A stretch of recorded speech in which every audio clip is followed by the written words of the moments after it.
Well, Lee Harder with you here on this day before the 9/11 20-year mark. Seems hard to believe, been that long.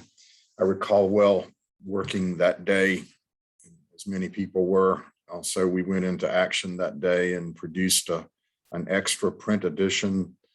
That was before the days of everything being completely online and the activities that occurred with the online approach to covering news. It was a bit different in 2001, as were so many things.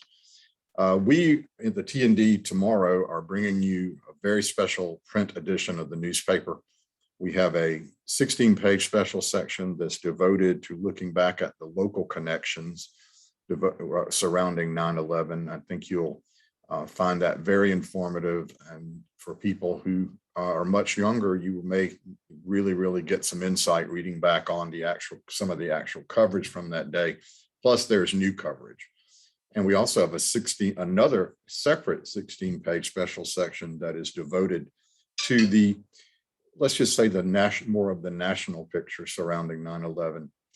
Like I said, very special day to get a print edition, and I urge you to do so on that day.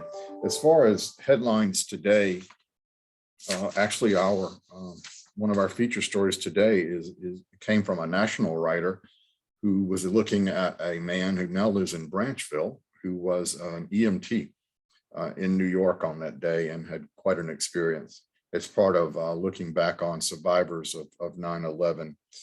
We also are reporting today that the city is going to get $6.3 million in COVID funding.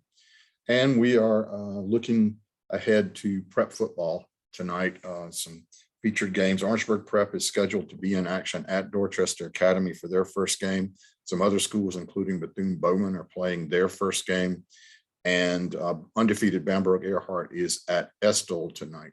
We will do our best to get you totally updated on those on Saturday.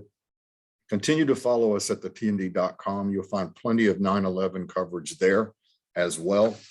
And again, I urge you to pick up a print edition of the T&D on Saturday. I think you'll find it well worth it. Have a good weekend.